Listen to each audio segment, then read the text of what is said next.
할렐루야. 오늘도 말씀을 통해 살아계신 하나님, 우리 거룩하신 하나님을 만나는 저와 여러분이 되기를 간절히 축복합니다. 우리가 금요 성령 집회를 통해 계속해서 죄가 얼마나 무서운 힘을 갖고 있는지 살펴보았습니다. 지난 내용을 잠깐 복습하면 죄는 하나님과 인간 사이의 관계를 조금 멀어지게 하는 그 정도로 그치지 않습니다. 죄는 하나님과 인간 사이의 관계를 완전히 파괴합니다. 또한 인간이 하나님 말씀을 일부는 순종하고 일부는 불순종하는 상태로 머물게 두지 않습니다. 결국 하나님 말씀 전체를 거스르게 만드는 것이 죄의 본질입니다. 다시 말해 죄는 인간을 하나님의 완전한 대적자로 만드는 그 반역성의 힘을 가지고 있습니다. 그러므로 우리는 오늘도 이 죄를 결코 방치해서는 안 됩니다. 단 한순간도, 단 한 예배 가운데서도 얕볼 수 없는 것이 바로 우리 안에 여전히 남아있는 죄의 문제입니다. 한 목사님 가정에 있었던 일입니다. 어린 아들이 말을 너무 듣지 않아서 오래 참고 기다리셨던 그 아버지 목사님께서 결국 회초리를 들으셨어요. 너 아무래도 안 되겠다. 종아리 걷어. 아버지의 호통에 아이는 겁에 질려 떨고 있었습니다. 그때 아버지는 이 겁에 질려 떠는 모습을 보고 못된 습관을 고칠 수 있는 기회인 것 같아서 이렇게 말하셨어요. 아들아, 아빠가 널 너무 사랑해. 그래서 오늘 네 잘못을 대신해서 아빠가 대신 맞을 거야. 그러니 다시는 그러면 안 된다 하면서 자기 다리를 힘껏 내리치셨습니다. 이 모습을 본 아들은 울면서 잘못 없는 아빠가 왜 나 때문에 맞으세요? 제가 잘못했어요 하고 회개하며 고백했어요. 그런데 며칠 뒤 아들이 이번에는 어머니에게 혼나고 있었어요. 사모님이 회초리를 들자 아들이 다급히 아빠를 부르며 이렇게 말했습니다. 아빠, 날 사랑하니까 또 대신 맞아주세요 라고 하는 거예요. 아버지는 순간 당황하셨습니다.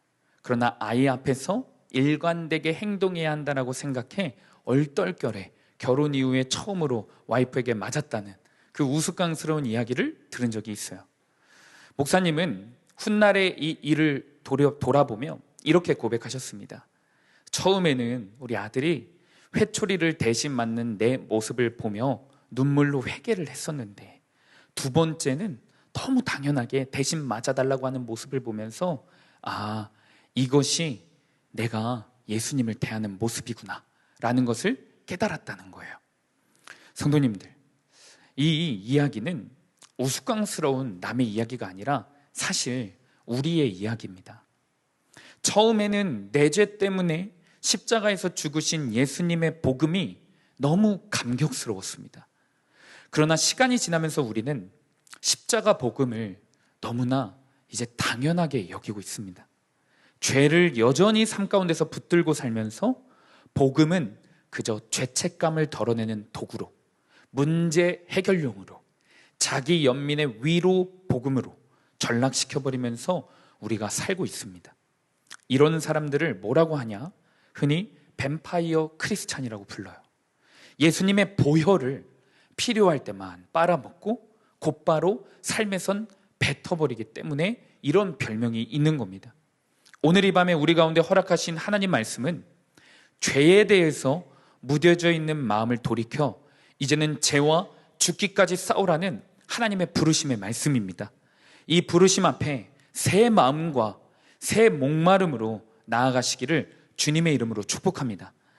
자, 그렇다면 이제 우리가 죄와 싸우려면 무엇보다 죄의 특성, 죄가 어떤 특성을 가지고 있는지 성경적으로 바로 알아야 합니다. 지난주에는 우리가 죄의 속성, 첫 번째인 반역성에 대해서 살펴봤습니다. 오늘은 죄의 속성 두 번째인 죄의 확장성에 대해서 살펴보려고 합니다. 그리고 다음 주에는 저와 함께 죄의 세 번째 특성인 죄의 영속성에 대해서 살펴볼 거예요. 우리 이 시간 오늘 본문 말씀 12절 말씀을 한 목소리로 읽어보겠습니다. 시작. 그러므로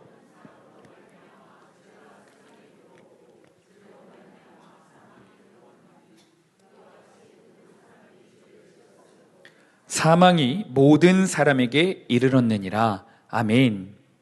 바울이 강조하고 있는 죄의 특성은 확장성입니다.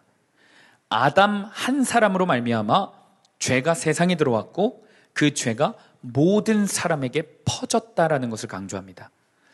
우리가 두려워하는 여러 질병들이 있는데 그중 제일은 암입니다. 암. 치사율이 높아서 무섭습니다. 그런데 전 세계 사람들을 한 번에 더 큰 두려움에 빠뜨린 병은 사실 암이 아니라 우리가 최근까지 경험한 코로나19 바이러스였습니다. 치사율은 감기 수준으로 낮았지만 강력한 전염성 때문에 전 세계의 정치, 경제, 문화 영역을 온통 마비시킨 병이었어요. 그런데 여러분, 죄는요, 이런 질병들보다 훨씬 더 심각합니다. 치사율은 100%, 전염성은 훨씬 더 강력합니다. 죄는요, 가만히 머물러 있지 않고요, 점점 커지고 있고 퍼지고 있습니다.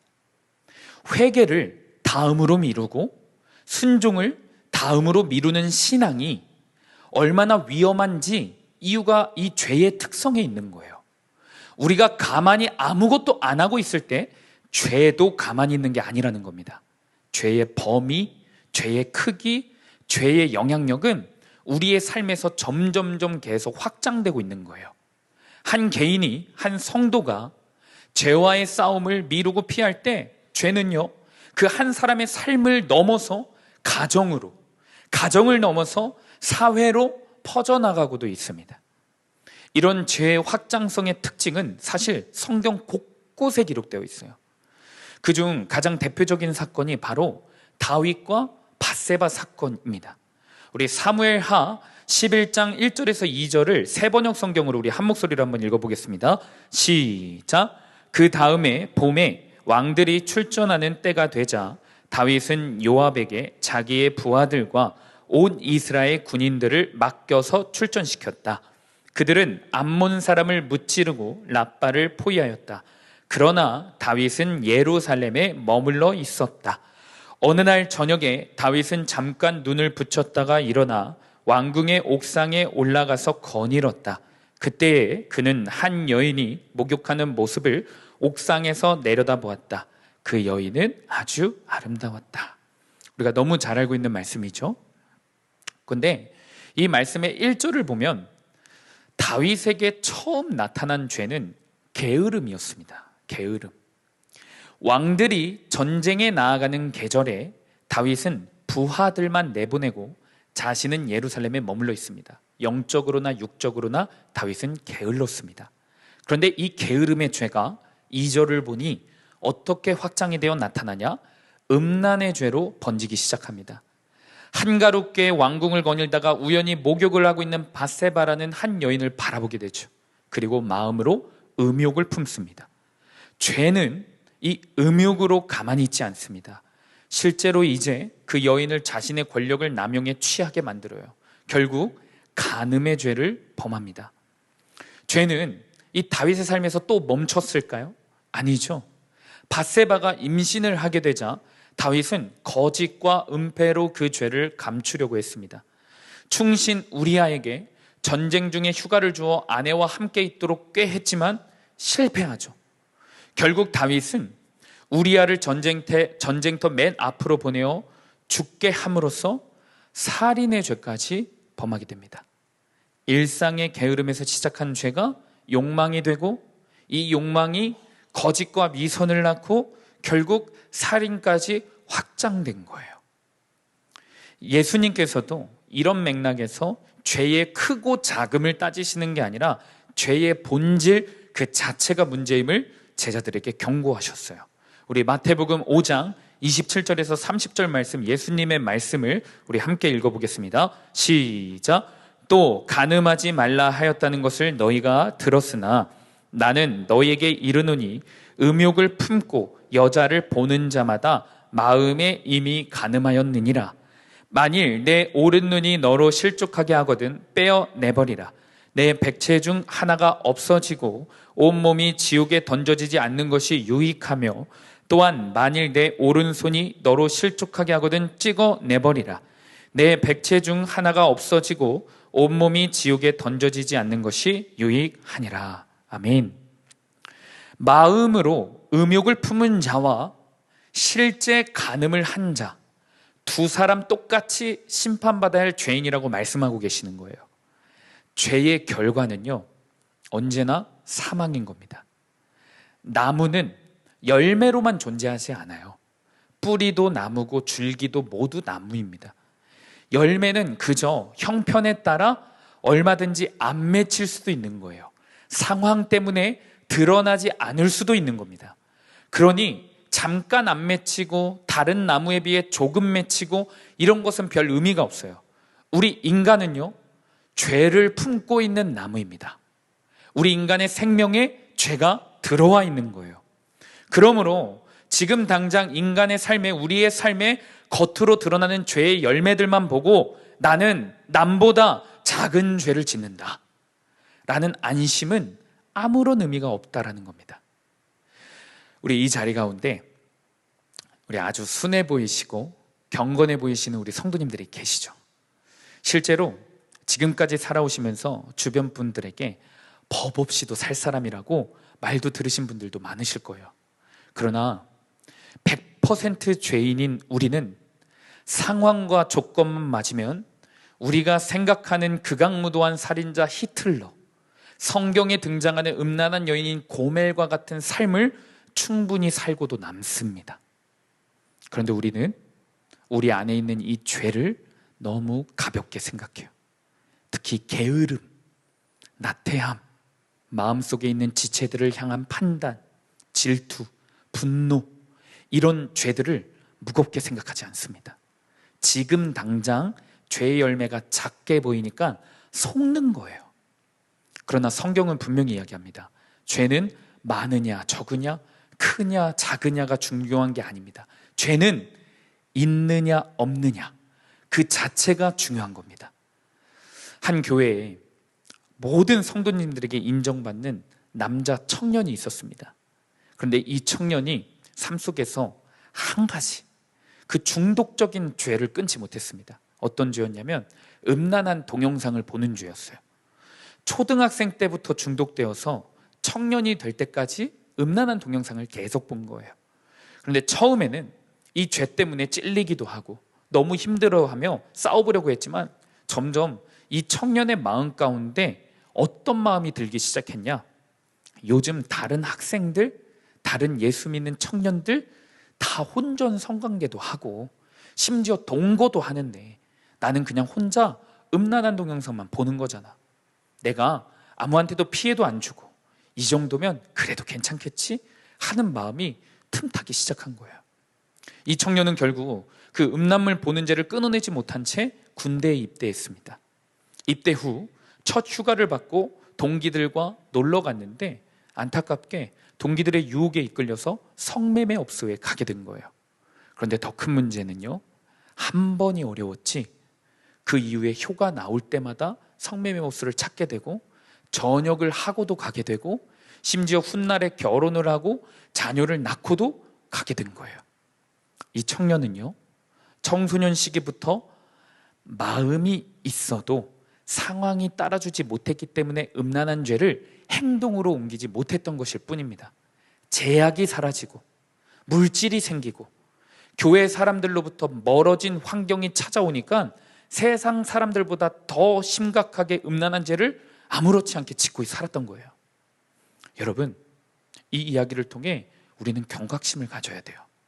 누구도 예외될 수 없는 겁니다. 남자든 여자든 어린 학생이든 장년이든 상관없이 나도 상황과 조건만 맞으면 어떤 죄든 지을 수 있는 100% 죄인임을 깨닫는 은혜가 있어야 할 줄로 믿습니다. 사실 말씀을 이 자리에서 가르치고 전하는 저 역시 마찬가지죠. 저는 상대적으로 젊은 목사입니다. 그리고 저희 부모님은 목회자가 아니라 평신도입니다. 이런 배경에서 지금 현재 한국교회 목사님들의 문제들을 바라보면 참 많이 속상해요. 특히 교회를 세습하고 교회 돈을 횡령하고 성문제를 일으키는 목회자들이 너무 많은 것을 보면 가슴이 아파옵니다. 제가 신학생 때부터 이런 문제 많은 목회자들을 얼마나 많이 비판했는지 몰라요. 그런데요, 제가 목사가 되고 복음 앞에 서면 설수록 내 존재를 깨닫게 되니 어떤 마음이 드냐? 나는 기회가 없었을 뿐이다. 만약 내가 부유한 환경에다가 목회자의 자녀로 태어났다면 나는 당연히 편안한 길을 선택하고 싶었을 것이다. 세습도 일삼고 목회를 이용하고 더욱 죄악된 삶을 살아갈 죄인이다 라는 생각이 이제 솔직히 들어요. 별 인생 없습니다. 다 똑같은 죄인입니다. 여러분 어떠십니까? 우리의 삶 가운데 내가 판단하고 정죄하고 있는 그 사람들의 모습을 한번 떠올려 보세요. 가까운 사람이 될 수도 있죠. 가족들이 될 수도 있죠. 한번 떠올려 보세요. 우리는 기회가 없어서, 상황이 안 돼서, 용기가 없어서 죄를 못 짓는 거지, 우리 안에 결코 선한 것이 없다는 것을 복음 앞에 인정하는 은혜가 있어야 할 줄로 믿습니다. 사도 바울도 동일하게 말해요. 우리 로마서 2장 1절에서 2절 세번역 성경으로 우리 한 목소리로 한번 읽어보겠습니다. 시작. 그러므로 남을 심판하는 사람이요 그대가 누구이든지 죄가 없다고 변명할 수 없습니다. 그대는 남을 심판하는 일로 결국 자기를 정죄하는 셈입니다. 남을 심판하는 그대도 똑같은 일을 하고 있기 때문입니다. 하나님의 심판이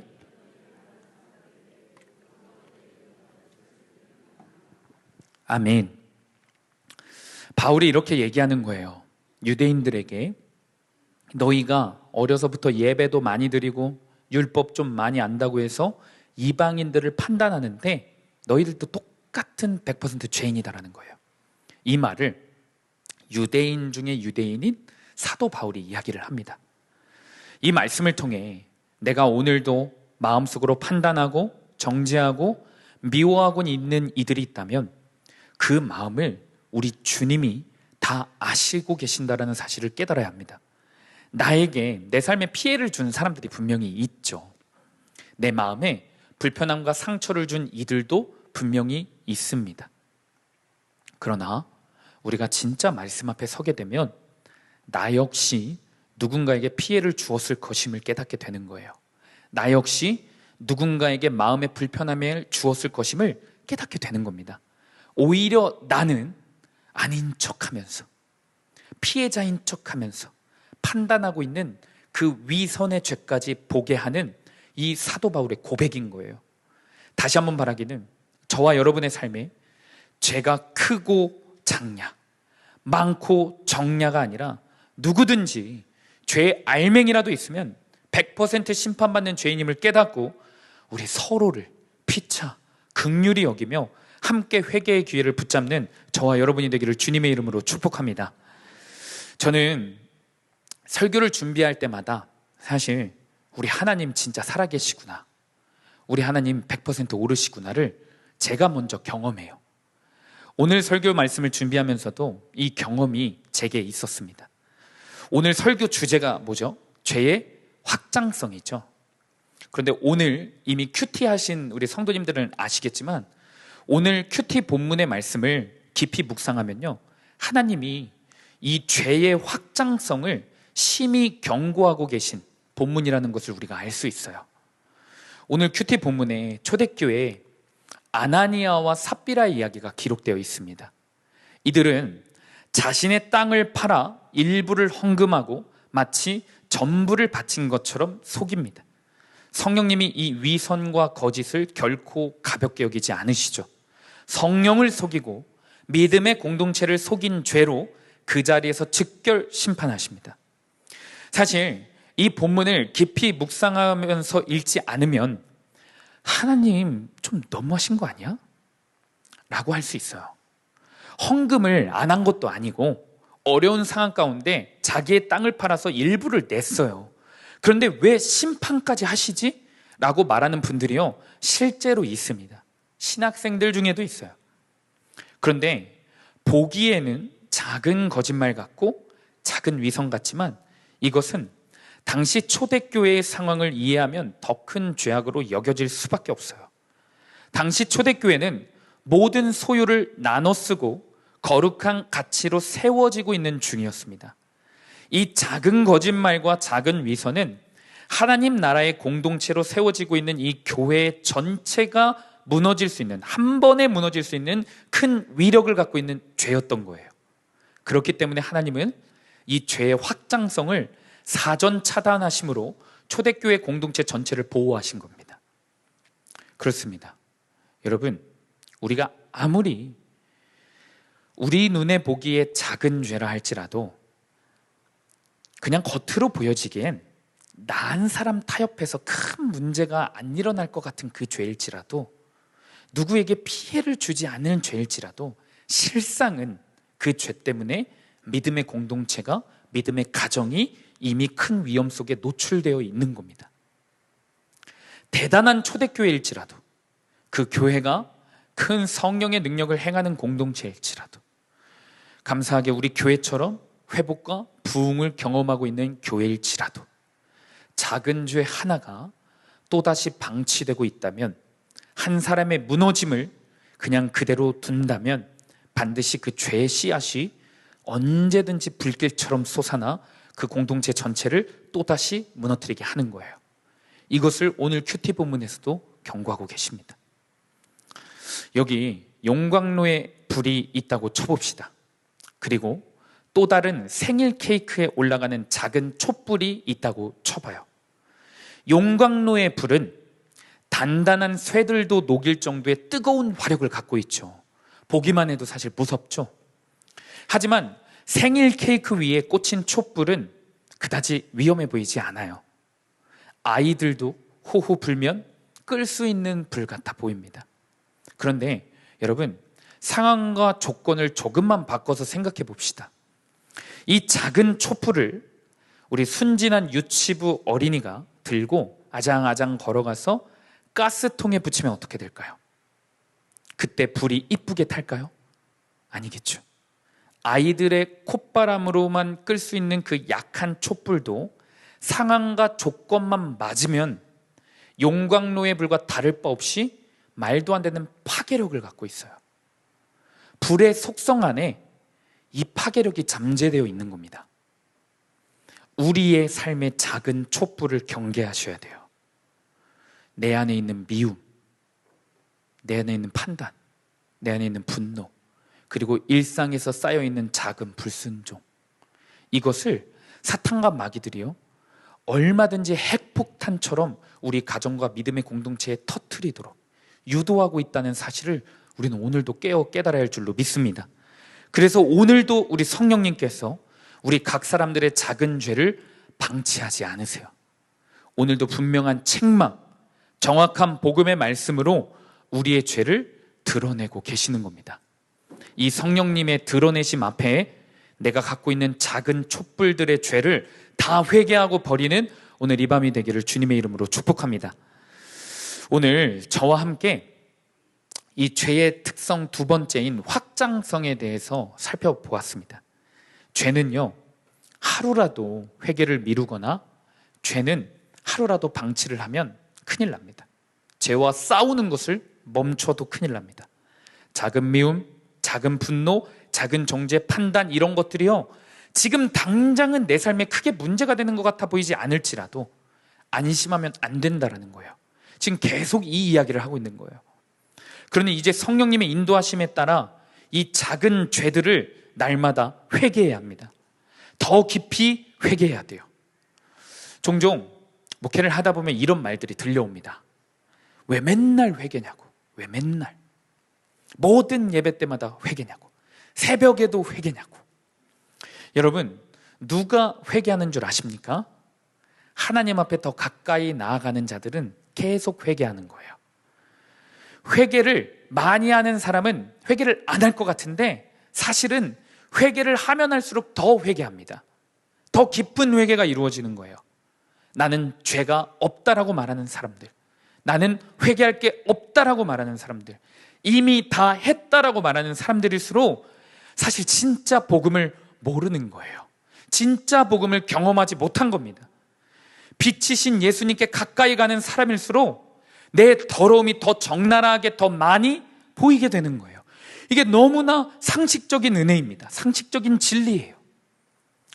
제가 오늘 말씀의 결론을 준비하면서 기도하는 가운데 그렇다면 하나님, 이 무서운 죄의 확장서, 이 작은 촛불들 내 삶에 얼마나 많은데, 우리 성도님들의 삶에 얼마나 많은데, 오늘 하루만 해도 수도 없이 남들을 미워해왔고, 수도 없이 불편해해왔고, 내 마음에 질투도 있었고, 다른 사람들의 시선을 온갖 뺏겨서 하나님을 바라보지도 못하며 살았는데, 이 작은 죄들을 우리가 어떻게 실질적으로 대응할 수 있습니까?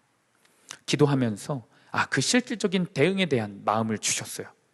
그런데 주님께서 주시는 마음이 무엇이었냐면, 우리의 삶에서 죄가 커지고 있고 확장되고 있을 그때에 과연 우리 하나님은 가만히 지켜만 보고 계시는 분일까? 라는 생각이었습니다. 결코 그렇지 않으시겠죠. 우리를 사랑하시는 하나님께서 결코 가만히 계시는 분이 아니시라는 거죠. 우리의 머리털 개수도 다 알고 계시는 하나님께서는 오늘도 졸지도 않으시고 주무시지도 않으시고 우리를 위해 일하고 계십니다. 그러니 우리가 죄의 확장성을 바라보면 물론 두렵고 지치고 힘들지만 하나님의 일하심을 다시 구하고 바라봐야 한다라는 거죠. 여러분, 죄도 확장되지만 반대로 생각해보면 회개의 역사도, 회개의 영도 확장됩니다. 우리가 역사적으로 이미 익히 알고 있어요. 이 조선 땅에 약 100년 전에 일어났던 그 대부흥의 운동이요, 한 사람의 회개로부터 원산, 평양을 중심으로 이 땅의 악한 토양이 바뀌어지는 역사가 일어났었어요. 복음에는 더 큰 확장의 은혜가 있습니다. 이 사실을 믿고 우리가 오늘 이 밤에 회개의 영을 구해야 할 줄로 믿습니다. 오직 성령이 너에게 임하시면 너희가 권능을 받고 온 유대와 예루살렘과 사마리아와 땅끝까지 이르러 내 증인이 되리라. 이 말씀을 붙잡고, 이 약속의 말씀을 붙잡고 우리가 회개의 영을 구해야 합니다. 내 한 사람의 회개의 영이 구하실 때, 내가 먼저 회개할 때 우리의 가정이 변화되고 우리의 교회가 변화되는 거예요. 그러니 이 죄의 확장성을 살펴보며 좌절에 빠지지 않는 우리가 되기를 간절히 축복합니다. 더 나아가 이 죄들을요, 이 작은 촛불들, 그냥 가만히만 있어도 들어오는 그 미움의 마음들, 질투의 마음들, 시기, 비교의 마음들, 그것들을요 내 힘으로 어떻게든 끊어보려고 하고, 나는 아닌 척하고, 나는 이미 초월한 척하고, 그것도 해서는 안 돼요. 다시 진리이신 예수 그리스도를 바라봐야 합니다. 빛 대신 예수 그리스도께 나아가 회개의 영만 구해야 할 줄로 믿습니다. 한 사람이 만약 그 죄들을 인정하고 정직하게 주님께 나아갈 때 그 회개의 역사가 가정 가운데, 또한 믿음의 공동체 가운데, 또한 우리 나라 가운데 계속해서 퍼져나가게 되는 거예요. 말씀을 맺으려고 합니다. 여러분, 죄의 확장성이 아니라 이 복음의 확장성의 은혜를 구해야 합니다. 그런데 이 복음의 확장성 은혜 앞에 회개했던 한 선교사님의 이야기를 나누고 제가 함께 기도하고자 해요. 1921년에 스웨덴의 한 젊은 선교사 부부가 아프리카 콩고로 선교를 떠났어요. 이 선교사 부부가 한 오지의 마을을 가게 되었는데, 이 마을의 추장이 자신들이 섬기는 토속신들과의 관계가 깨질까봐 선교사들을 수년간 한 발자국도 그 마을에 들어오지 못하게 했습니다. 사전 차단해버린 거예요. 선교사 부부는 포기하지 않고 마을과 떨어진 산둥성이에 진흙으로 움막을 지으며 살고 있었습니다. 그리고 복음을 전할 기회를 기다리고 있었어요. 오랜 기간 동안 기도를 하며 기다렸지만 안타깝게 이 선교 사역이 한 걸음도 열리지가 않는 거예요. 이 선교사님들이 만날 수 있었던 유일한 사람은 일주일에 2번 닭과 계란을 팔러 오는 원주민 소년, 그 한 사람이 전부였습니다. 아내 선교사님이 이 소년을 먼저 예수님께 인도해 보기로 결심하고 전도해요. 그런 중에 아내 선교사님이 움막에서 임신을 했고 출산을 하게 되었습니다. 그런데 그때 안타깝게도 말라리아에 함께 걸려 출산 후 아내 선교사님이 숨지고 말으셨어요. 남편 선교사님이 계속 복음을 전하려고 했지만 시도조차 못하고 있는 이 답답한 현실에 사랑하는 아내까지 죽게 되었으니 크게 낙심이 되어 하나님을 원망하기 시작합니다. 그리고 결국 선교지를 떠나기로 결심합니다. 그리고 갓 태어난 이 딸을 보니 계속 아내 생각이 나는 거예요. 그래서 선교 본부에 이 갓 태어난 딸을 버려두고 혼자 고국이었던 스웨덴으로 돌아갑니다. 세월이 흘렀습니다. 이 갓난아기 딸이 감사하게 믿음의 부모에게 입양이 되어 잘 자라게 되었어요. 기독교 학교에 다니게 된 딸이 한 종교 잡지를 우연히 보게 되었는데 그때 콩고 마을에 사역한 젊은 선교사 부부에 대한 이야기가 기록되어 있는 거예요. 젊은 여자 선교사님의 무덤 사진도 이렇게 기재되어 있는데 그때 자신의 친모인 어머니의 이름을 발견하게 된 겁니다. 그 잡지를 보고 이 딸이 아버지를 수소문해서 찾기 시작합니다. 그러나 안타깝게도 이 아버지 선교사님이 알코올에 중독된 채로 하나님을 떠나 원망하며 살고 있었어요. 술병이 뒹구는 그 허름한 아파트에 찾아가 아버지, 제가 아버지 딸이에요 라고 말했습니다. 그때 이 아버지가 딸을 버린 그 평생의 죄책감에 눈물을 흘리시는 거예요. 미안하다 딸아, 내가 그럴 수밖에 없었다. 근데 그때 딸이 하나님을 이야기했어요. 아버지 괜찮아요, 하나님이 저를 지켜주시고 지금까지 보호해 주셨어요. 그런데 이 아버지 선교사님이 눈물을 갑자기 멈추시고 하나님은 이름도 꺼내지 마, 내 아내까지도 다 빼앗아 갔어 라고 소리를 지르는 겁니다. 그런데 그때 딸이 그 종교 잡지에 실린 그 기사의 내용을 아버지에게 읽어주기 시작했습니다. 이것은 오래전에 콩고의 한 마을에 온 젊은 선교사 부부의 이야기입니다. 그들은 소망이 없어 보이는 이 오지의 땅에 진흙 움막을 짓고 살며 한 소년에게 복음을 전했습니다. 안타깝게 그들은 이곳에서 말라리아에 감염이 되고 아내 선교사님이 출산하는 과정에서 죽어 선교사를 떠났지만 이 선교사님이 뿌린 복음의 씨앗인 한 소년이 예수님께 인도되어 이 소년이 마을의 친구들, 부모들, 그리고 심지어 추장까지 전도하여 이 마을 전체가 예수 그리스도를 영접했습니다 라고 이 기사에 실려 있는 거예요. 그리고 딸이 아버지에게 이렇게 말했어요. 아버지가 아프리카에 가신 건 결코 헛되지 않습니다. 어머니의 죽음도 결코 헛되지 않습니다.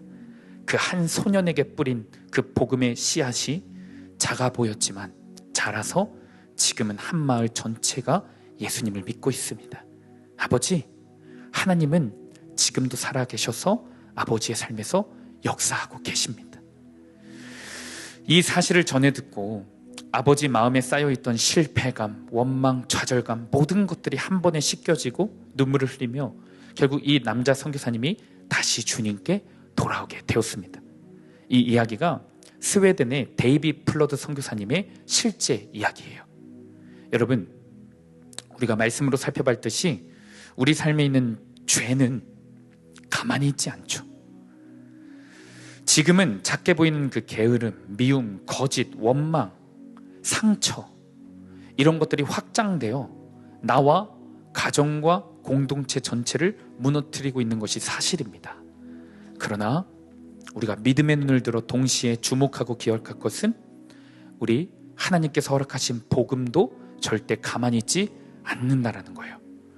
눈물로 뿌려진 한 알의 씨앗이 반드시 자라나서 열매를 맺는 것처럼 오늘 우리가 복음의 말씀을 듣고 뿌린 그 회개의 눈물, 돌이키는 순종, 복음을 전하는 순종의 씨앗들이 하나님의 손에 붙들리게 될 때 우리 가정이 회복되고 교회가 회복되고 우리 민족과 열방이 회복되는 역사가 일어날 줄로 믿습니다. 그러니 이 시간 우리가 오늘 가만히 있으면 안 되는 거예요. 내 삶에 무엇이라도 해봐야 되는 겁니다. 답답해 보이고 아무것도 이루어지지 않는 것 같을지라도 우리 가족 구원의 역사도 마찬가지고요, 내 바뀌지 않는 내 성질머리도 마찬가지고요, 아무것도 안 될지라도 이 시간 말씀을 의지하여 복음의 씨앗을 내 삶에, 내 마음 가운데, 우리의 가정 가운데 계속해서 뿌려야 합니다. 그 삶 위에 하나님의 놀라운 회복의 역사와 회개의 역사가 일어날 줄로 믿습니다. 이 시간 우리 결단 찬양으로 이 땅의 동과서 남과부 찬양하며 나아가겠습니다.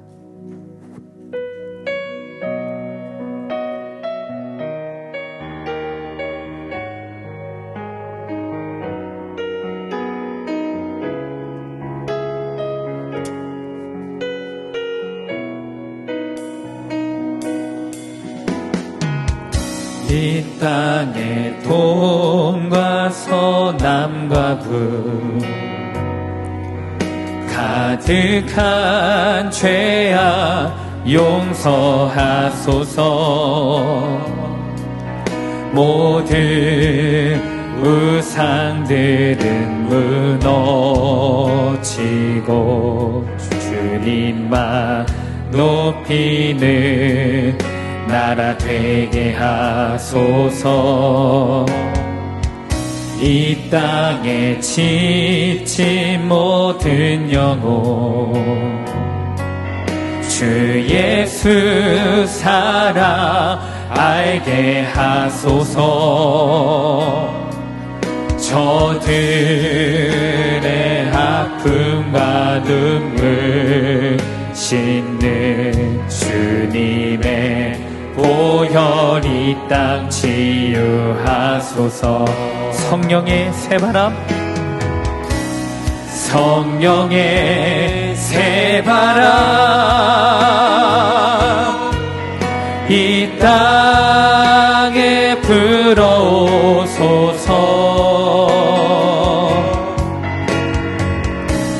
주예여 그 생기로 우리를 다시 살리사. 이 땅에 하나님 영광 거하는 그런 나라가 되게 하소서. 열방에 하나님 영광 비추는 그런 나라가 되게. 우리 2절에 가사로 고백합니다. 한라에서 백두까지, 한라에서 백두까지, 백두에서 땅의 끝까지 주님 오실 길을 예비하며 주님만 섬기는 나라 되게 하소서. 이 땅에 주님 교회 위에, 이 땅에 주님 교회 하늘의 생기를 부어 주시옵소서. 하늘의 생기 부어 주소서. 열방을 치유하는 주 백성 주님의 군대를 일으켜 주. 성령의 새바람, 성령의 새바람 이 땅에 불어오소서. 주예여 그 생기로 우리를 다시 살리사. 이 땅에 하나님 영광 거하는 그런 나라가 되게 하소서. 열방에 하나님 영광 비추는 그런 나라가 되게. 우리 갈급한 심령으로 고백합니다. 성령의 새바람, 성령의 새바람 이 땅에 불어오소서. 주의 영 그 생기로 우리를 다시 살리사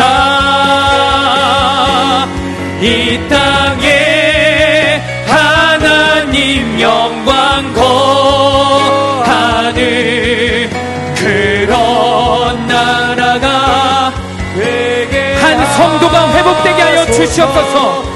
열방에 하나님 영광 비추는 그런 나라가 우리 이 시간 하나님 바라보며 고백합니다. 성령의 세바라,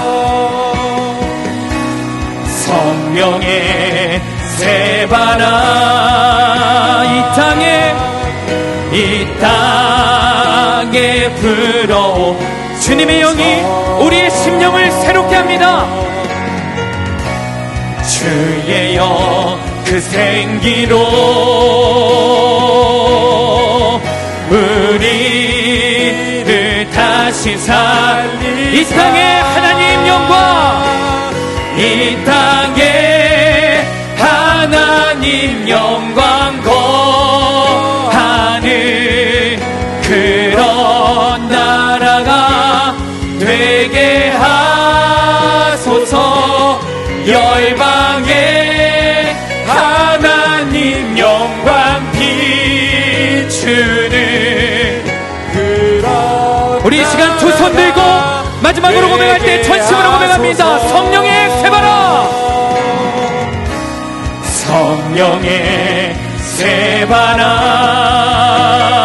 세바라, 이 땅에 불어 주님 회개의 영을 간구합니다. 주의 영 그 생기로 우리를 다시 살리 하나님의 영광을 선포합니다. 이 땅에 하나님 영광 거하는 그런 나라가 되게 하소서. 열방에 하나님 영광 비추는 그런 나라가 되게 하소서.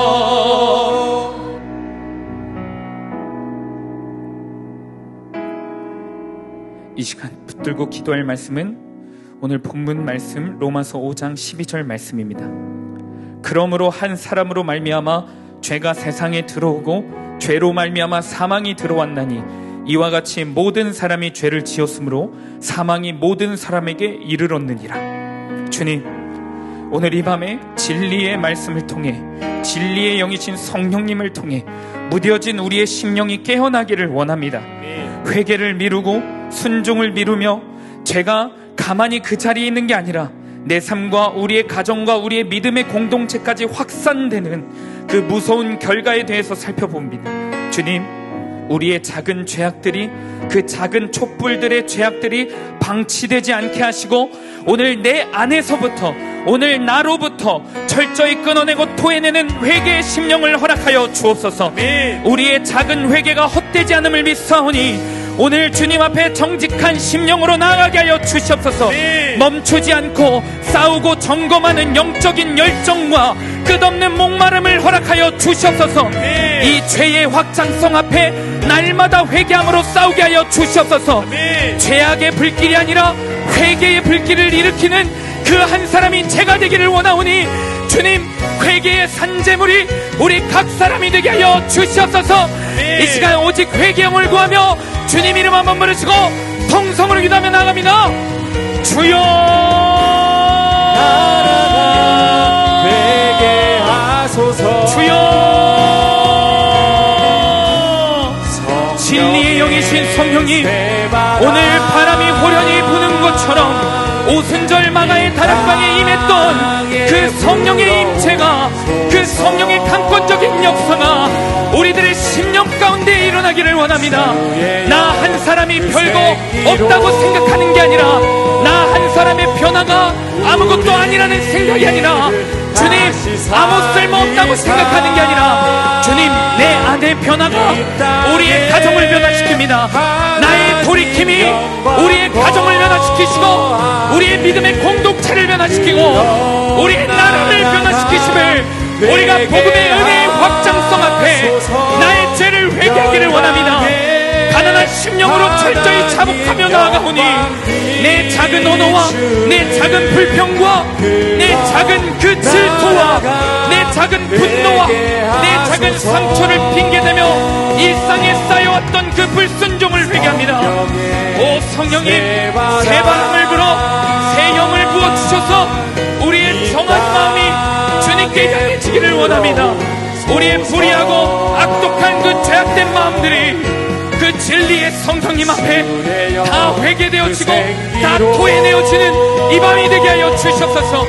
한 성도가 변하여 그 가정이 변합니다. 그 가정이 변하여 믿음으로 주님 공동체가 변합니다. 성령이 너에게 임하시면 너희가 성령의 권능을 받아 예루살렘과 온 유대와 사마리아와 땅 끝까지 이르러 하나님의 증인이 되고 하나님 나라의 역사의 증인이 될 줄로 믿사오니 성령님, 오늘 그 온 유대의 첫 시작이 나의 심령이 되게 하여 주시옵소서. 온 유대의 시작이 나의 심령이 되게 하여 주시옵소서. 내가 얕잡아봤던, 내가 가볍게 여겼던 나의 작은 죄악들을 회개합니다. 부정적인 말들, 부정적인 표정들, 부정적인 그 모든 생각들을 주님 진리의 영이신 성령님 앞에 회개하오니 주님, 이번 가운데 성령의 생각과 성령의 기도의 인도하심을 받아 주님 단 하나도 빠뜨리지 아니하고 내 삶의 작은 모든 촛불들이 꺼지는 은혜가 있게 하여 주시옵소서. 오 성령님, 하나도 남김없이 토해내게 하시옵소서. 단 하나의 부스러기도 남겨두지 아니하시고 성령님 소멸의 불로 임하셔서 주님 우리의 모든 죄악들을 태워주시옵소서. 우리 삶의 모든 우상들을 태워주시옵소서. 우리 삶의 모든 불순종들이 태워지고 부서지게 하여 주시옵소서. 오 성령님, 우리가 회개의 불길을 일으키는 한 사람이 되기를 원하오니 주님 인도하여 주시옵소서. 나라가 회개하소서.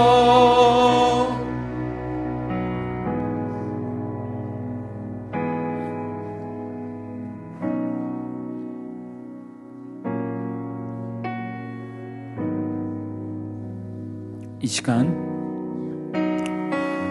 치유의 은혜를 누리시기 원하시는 분들은 갈급한 마음으로 주님 말씀 앞에 순종하는 마음으로 일어나서 기도하시기 바랍니다.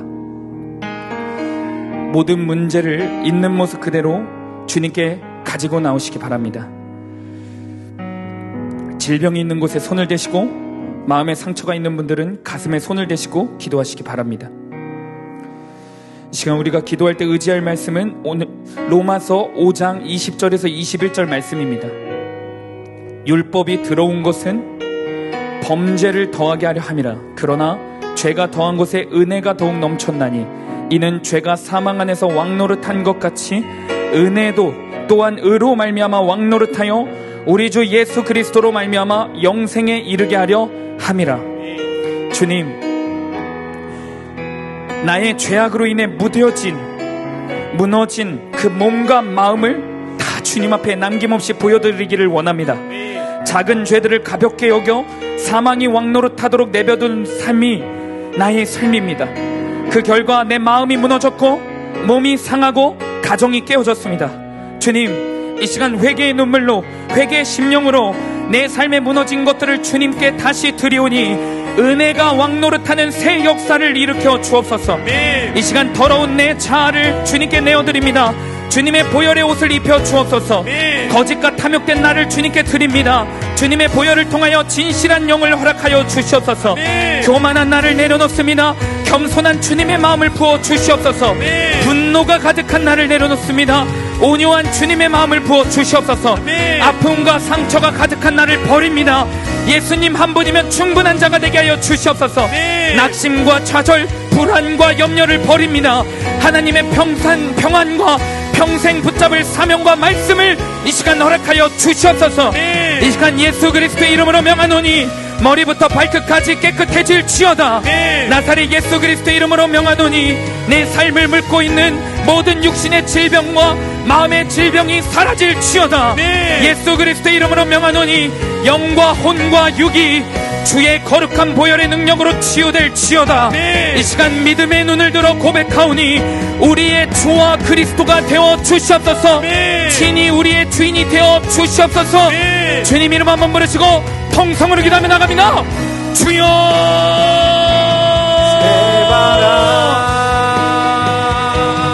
주여 땅에 불어오소서. 끝없는 목마름을 허락하여 주시옵소서. 오늘 이 밤에 오직 회개의 영을 구하오니 주님 앞에 모든 죄악들을 토해내게 하여 주시옵소서. 그 작은 죄들도 방치하지 않게 하시고 성령님 더러운 내 자아를 주님께 드립니다. 주님의 보혈의 옷을 입혀 주시옵소서. 거짓 가득한 탐욕된 내 자아를 내놓습니다. 주님의 보혈의 옷을 입게 하여 주시옵소서. 교만한 내 생각과 마음과 선택을 내려놓습니다. 겸손한 주님의 마음을 부어주시옵소서. 분노가 가득한 사람을 의식하고 시선 쓰는 그 마음을 내려놓습니다. 온유한 주님의 마음, 주님만 바라보는 거룩한 시선의 성결함을 회복시켜 주시옵소서. 아픔과 상처를 핑계대며 혈기 부리며 생활해왔던 그 삶을 내려놓습니다. 주님, 내 안에 있는 혈기가 병이 되었습니다. 내 안에 있는 질투가 병이 되었습니다. 내 안에 있는 탐욕이 병이 되었습니다. 주님, 그 죄를 회개하오니 회개하여 회복하는 은혜를 허락하여 주시옵소서. 나의 걱정과 낙심과 좌절을 주님께 드립니다. 회개합니다.